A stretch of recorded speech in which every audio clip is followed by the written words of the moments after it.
I never thought a sudden downpour would lead me to the most unexpected conversation of my life, let alone with a guy I'd barely met. So there I was, hiking alone through the sprawling trails of Redwood National Forest, earbuds in, lost in a playlist, and the crunch of pine needles under my boots.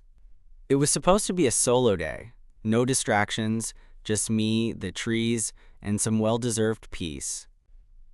But nature had other plans. The clouds rolled in faster than I expected, thick and low, turning the sky a threatening slate gray. I figured I had time to make it back to my car before the rain hit. Famous last words, right?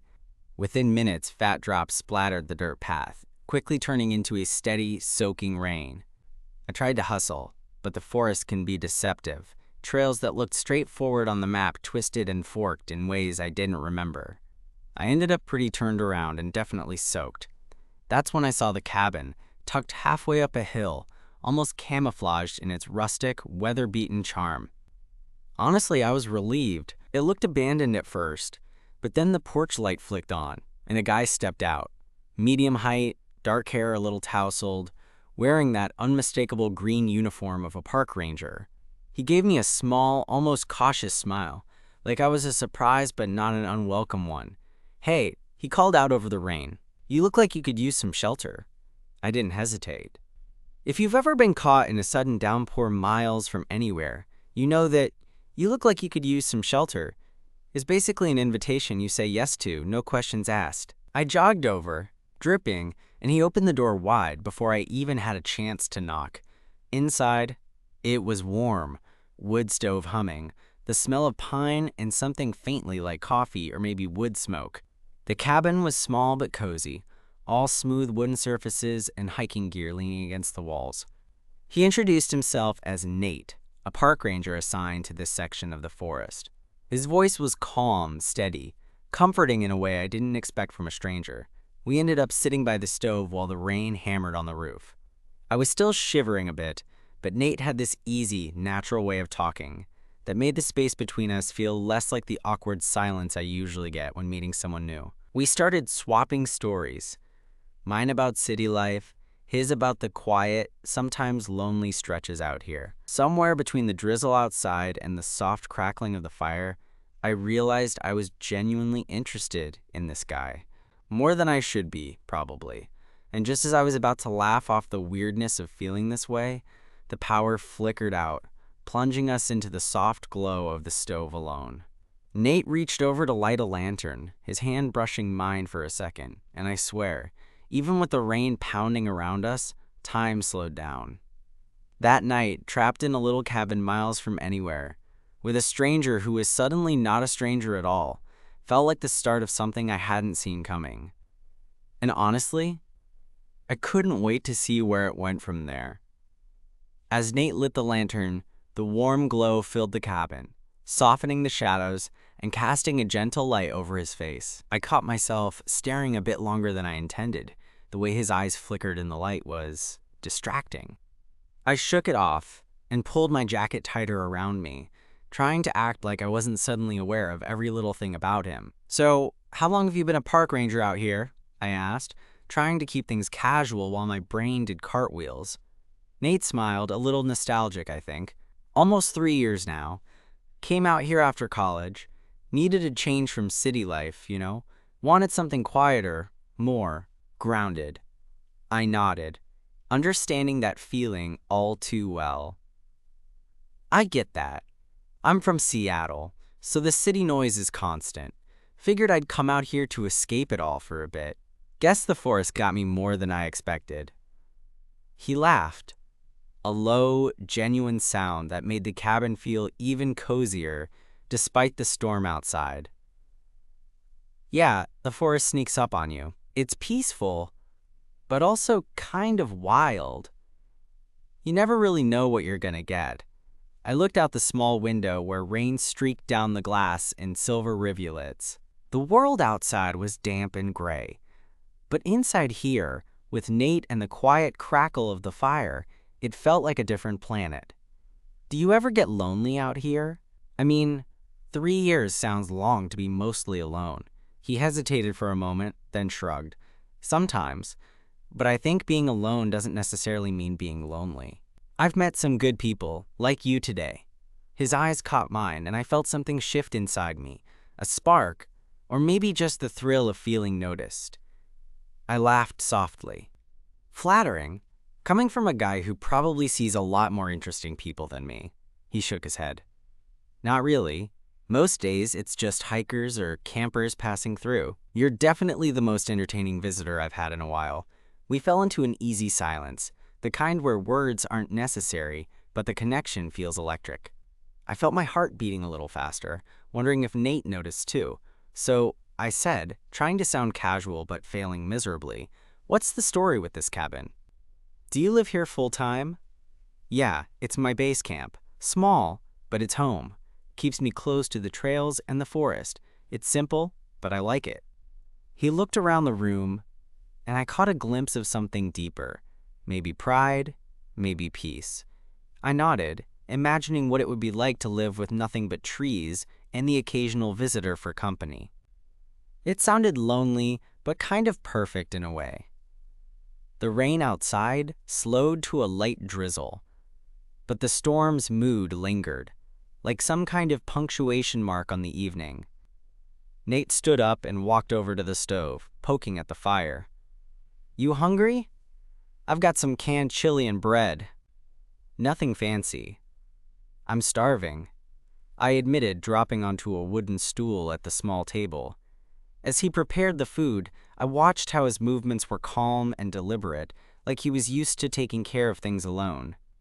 It made me wonder about all the unseen parts of his life, the stories he didn't tell, the nights spent by himself in this cabin. We ate in comfortable silence, the kind that comes from two people slowly warming up to each other. I found myself stealing glances at him, noticing the way his eyes softened when he smiled, or the way his fingers tapped rhythmically on the table. After dinner, Nate pulled out a deck of cards from a drawer. "You up for a game? I'm warning you, I'm pretty competitive." I grinned. "Bring it on." We played rummy by the light of the lantern, laughing when one of us messed up or tried to bluff. It felt oddly intimate, like a little bubble where nothing else existed besides the two of us and the quiet hum of the forest outside. At one point, I caught him looking at me with that same quiet intensity, and I felt a flutter in my chest. I wasn't sure if it was the rain, the firelight, or just the way he made me feel, but something was definitely happening. When the game finally ended, with me somehow winning despite his protests, Nate leaned back in his chair and sighed. "You're lucky the rain trapped you here," he said, voice low. I chuckled. "Yeah, I guess fate has a weird sense of humor." He stood up and moved closer, the space between us suddenly charged. "I'm glad you came by. It's been a long time since I had a night like this." I swallowed, heart pounding. "Me too." For a moment, we just looked at each other, neither of us making the first move, but the tension was undeniable. Then, without thinking, Nate reached out and brushed a damp strand of hair from my forehead. The touch was gentle, and it sent a jolt through me. I leaned in a little, and he didn't pull away. The rain outside faded into background noise as the cabin filled with something new, something I hadn't expected when I set out on this hike. And just like that, the storm brought me something far more electrifying than thunder or lightning. It brought Nate. His fingers lingered on my forehead a second longer than necessary, and I swear, in that small, dimly lit cabin, the world narrowed down to just the two of us. My heart was pounding loud enough that I was sure he could hear it. I wanted to say something, anything, but all that came out was a soft, "Hey." He smiled, a little shy, a little nervous, and took a step closer. "Hey," he echoed. Then, as if the moment suddenly became too real, he straightened up and cleared his throat. I should probably say, I don't usually invite strangers into my cabin. I laughed, partly to break the tension, partly because I genuinely found the honesty charming. "Yeah, I'm sure most hikers don't just knock and get welcomed inside." He shrugged. "Something about you felt different. Easier. Like you wouldn't freak out if I asked you to help me sort through some trail reports or something." I grinned. "Trail reports, huh? That sounds like a wild Friday night." Nate laughed, the sound genuine and relaxed. "Sometimes it is, but mostly it's quiet. Too quiet." I nodded, thinking about the hum of the city I usually lived in. The noise, the chaos, the crowd that somehow made me feel invisible. Here, with Nate, in this small wooden cabin surrounded by endless forest, quiet was something I was beginning to appreciate. So, I said, settling back onto the stool, "What's the craziest thing that's happened out here?" Nate leaned against the wall, folding his arms as he thought. "There was this one time a mother bear and her cub wandered right up to the ranger station. Scared the hell out of everyone. Had to close the trails for a week." "Wow," I said, imagining the sheer power of that moment. "Did you have to deal with her?" "Yep, bear spray ready, but mostly just kept my distance. She was more curious than aggressive, thankfully." I smiled, impressed. "Sounds pretty intense." "It gets that way sometimes. But it's also moments like this, quiet nights by the fire, unexpected company, that make it worth it."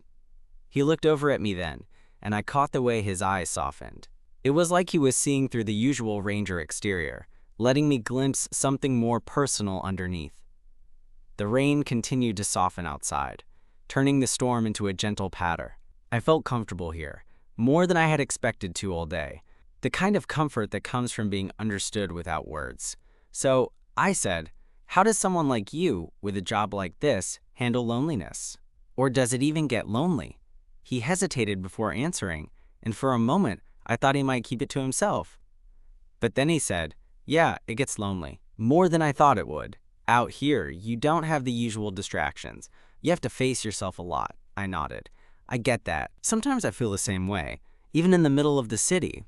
There was a pause, a space between us filled with the weight of unspoken things.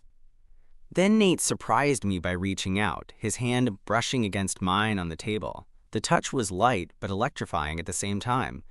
"I'm glad you're here," he said quietly. My breath hitched. "Me too." The silence after that was different, comfortable, expectant. I wanted to ask him so many things, but the words caught in my throat. Suddenly, the cabin door creaked open, letting in a gust of cool, damp air. We both turned toward the sound, and a small, scruffy dog patted inside, shaking off droplets of rain. Nate chuckled and reached down to pet the dog, who immediately wagged its tail. "This is Scout," Nate said, smiling as the dog pressed against his legs. "Found him wandering near the trailhead last week. Figured he needed a friend as much as I did." I laughed, bending down to scratch behind Scout's ears. The dog's happiness was infectious, and I felt a warmth spread through me, like this impromptu cabin party was exactly where I was supposed to be. As Scout settled at our feet, Nate sat back down, his eyes never leaving mine. "So what happens now? You stuck here until the rain stops?" I shrugged with a grin. "Looks like it, and honestly, I'm not in a hurry to leave." He smiled back, that slow, easy smile that made me feel like anything was possible. The storm outside had passed, but inside, something new was just beginning. We talked for hours after that, about everything and nothing, our voices low, the kind of intimate conversation you only have when two people trust each other, even if they just met. I told him about my job in graphic design, the endless city stress, the longing for something different. He shared stories about the forest, the quiet moments, the challenges of keeping this wild place safe. At some point, the lantern flickered low, and I realized the night had crept in while we were lost in each other's stories. Nate stood and stretched, then looked at me with that same gentle intensity. "Here's the thing," he said, stepping closer. "I don't know what this is, but I want to find out, if you're up for it." My heart felt like it was going to burst. "Yeah," I said without hesitation. "I want that too." We stood there for a moment, the space between us charged with possibilities. Then, slowly, Nate reached out and took my hand, the warmth of his palm grounding me in a way I hadn't felt in a long time. Outside, the forest was silent, the storm finally passed. Inside, the cabin was filled with a quiet hope, and I knew that whatever came next, this night would be the start of something unforgettable. Holding Nate's hand felt surprisingly natural, like it was supposed to be that way all along. I could feel the warmth of his skin through the dampness from the rain, and it grounded me, helped quiet the nervous whirlpool in my chest. We stayed like that for a second, just standing, hands intertwined, the quiet hum of the forest pressing in around us. I looked up at him, really looked, and for the first time I noticed the small things, the faint freckles scattered across his cheeks, the subtle way his eyes crinkled when he smiled, the way his lips parted just slightly as if he was about to say something but wasn't sure how to start. "Do you want to sit down again?" I asked, my voice softer than usual. He nodded, that easy smile back in place. "Yeah, let's not rush this." We settled back around the table, Scout curling up at our feet like he owned the place, which, honestly, he kinda did. Nate refilled our mugs with some coffee he'd brewed earlier, the rich, earthy smell mixing with the cabin's pine-scented air. So, I said, swirling the dark liquid in my mug, "What made you decide to stay in this job? It can't be easy being out here solo so much." Nate leaned back, thoughtful. "I guess it's the connection. With the forest, the wildlife, the history of this place. It's like being part of something bigger than myself. Plus, I get to help people experience that too." I nodded, picturing him guiding hikers, answering questions, rescuing lost souls, like he was some kind of guardian of this vast green world. "Have you always been into nature?" I asked. "Pretty much. Grew up camping and hiking with my family. But being a park ranger, it's more than that.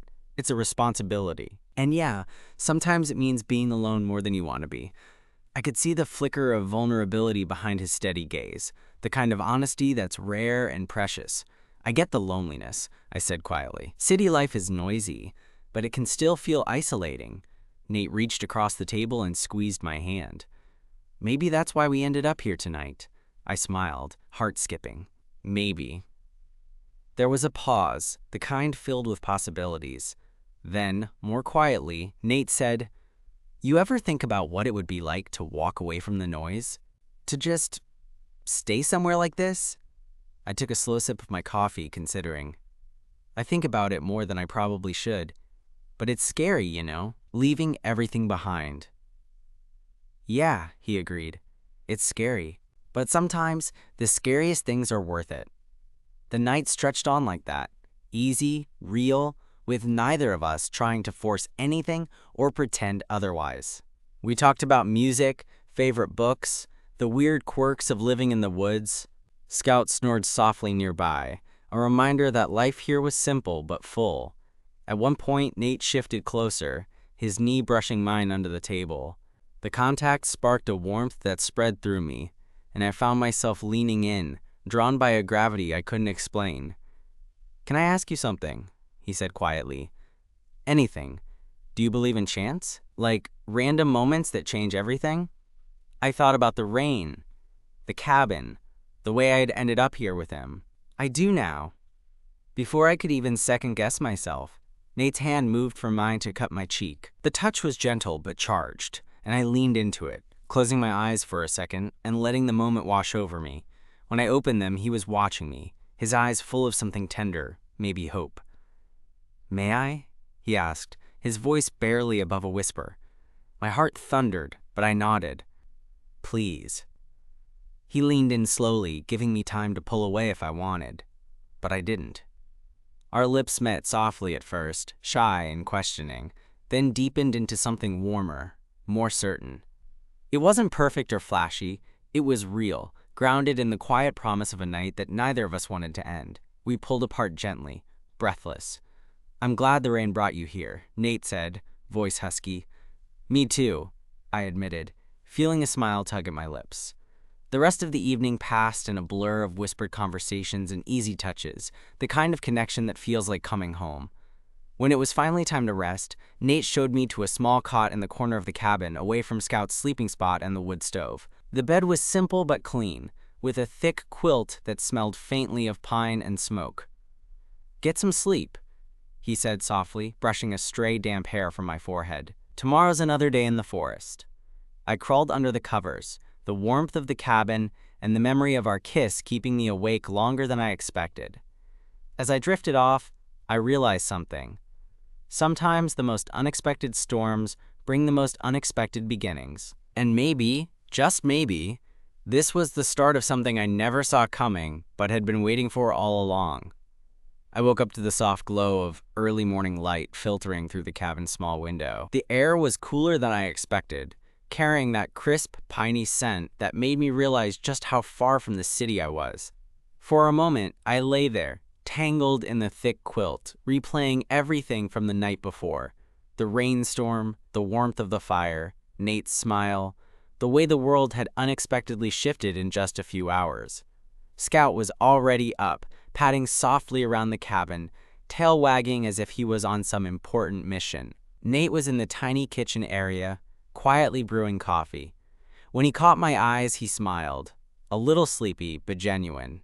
It was the kind of smile that makes you forget everything else. "Morning," he said softly. "Morning," I replied, sitting up and stretching. The quilt fell away, and I realized I was still in the clothes I'd worn yesterday, damp and wrinkled, but somehow feeling less uncomfortable than I thought it would. "Coffee?" Nate offered, holding out a steaming mug. I took it gratefully, the warmth spreading through me. "You make good coffee," he shrugged modestly. "Old Ranger trick. Keeps me sane." We settled at the small table again, the quiet morning filling the space between us without needing words. Outside, the forest was waking up, birds calling, leaves rustling in a gentle breeze, so I asked the question I'd been holding back. What happens now? After last night, after the rain, Nate took a slow sip of his coffee and looked out the window, thoughtful. Honestly, I don't know. This isn't exactly the easiest place to meet someone, let alone figure out what we want. I nodded. "Yeah, I was thinking the same thing." He met my gaze again, steady and open. "But I want to see where this goes, if you want that too." I felt my chest tighten, that hopeful flutter returning. "I do. I really do." There was something about his voice, calm but sure, that made me believe him. Made me believe there might actually be a chance for something real here. We spent the morning talking about everything and nothing.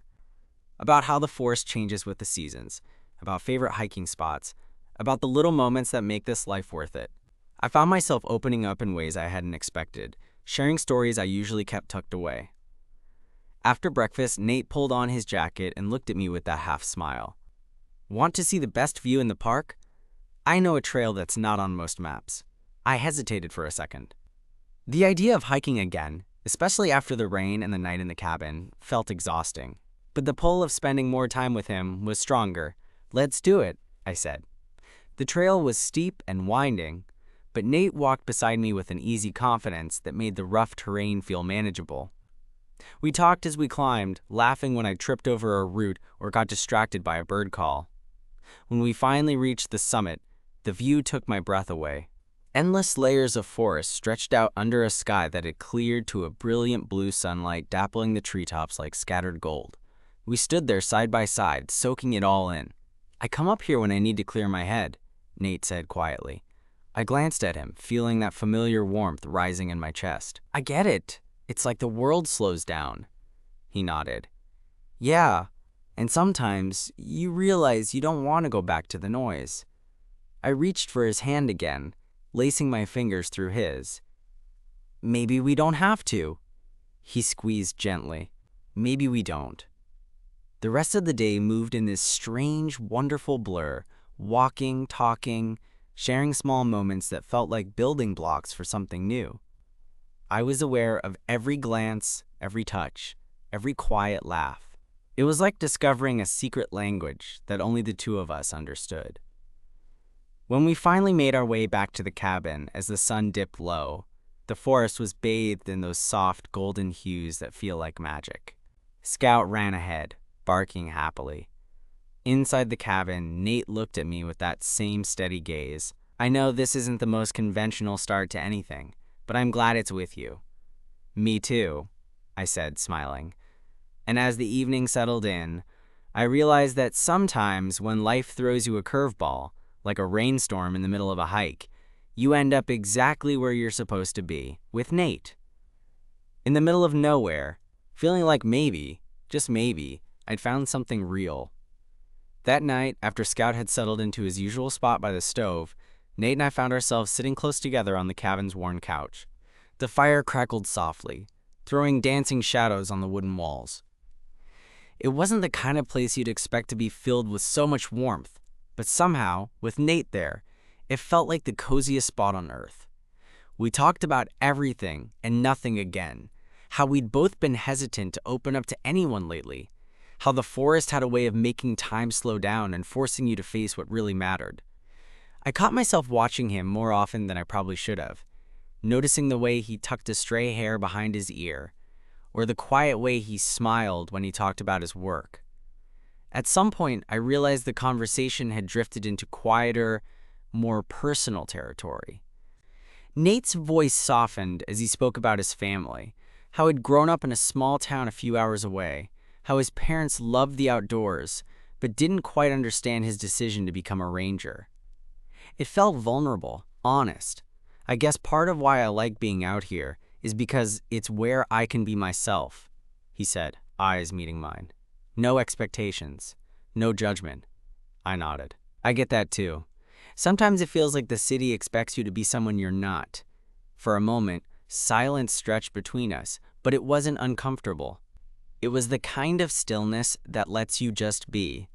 Then, almost without thinking, I reached out and took his hand again. The simple contact sparked that familiar warmth, and I felt a smile tug at my lips. Nate's eyes flickered with something. Hope? Maybe something more. You know, he said quietly, I don't usually invite people here, but I'm really glad you're here. Me too, I whispered back. The words hung in the air, and I felt the space between us shrink. My heart pounded, but this time it felt less like nervous energy and more like something steady, like a promise. Slowly, Nate leaned in, his forehead resting lightly against mine. The feeling was electric and grounding all at once. I don't want this night to end, he admitted. Neither do I said, my voice barely above a breath. We stayed like that for a long moment, just holding each other, letting the world outside fade away. Eventually, Nate pulled back just enough to look into my eyes. Would it be okay if I kissed you again? I laughed softly, the tension breaking in the best way. I was hoping you'd ask. Our lips met, slower this time, more certain. The cabin seemed to shrink until it was just the two of us, the firelight, and the steady beat of our hearts. Later, when we finally pulled apart, Nate rested his forehead against mine again. Promise me something? Anything. No matter what happens, we don't let this slip away. We find a way. I nodded, feeling a fierce protectiveness for whatever this was between us. I promise. The next few days blurred into a beautiful mix of routine and new discovery. Mornings spent sipping coffee and watching the sun rise over the treetops. Afternoons hiking together through hidden trails Nate knew like the back of his hand. Evenings curled up in the cabin, talking until the fire burned low. There was a gentle rhythm to our days, a quiet joy in the simple things. Scout's happy barks, the way Nate's eyes lit up when he shared a story, the easy comfort of his hand in mine. One afternoon, as we sat on a fallen log overlooking a crystal-clear stream, Nate surprised me by reaching into his pack and pulling out a small, worn notebook. I keep this with me, he said, flipping through pages filled with sketches of trees, wildlife, and little notes about the trails. Helps me remember the details, the things that make this place special. I leaned over to look, touched by the care he put into his work and the way he saw the forest, not just as a job, but as a living, breathing world. Maybe someday you can help me add to it, he said, smiling. I'd like that, I replied.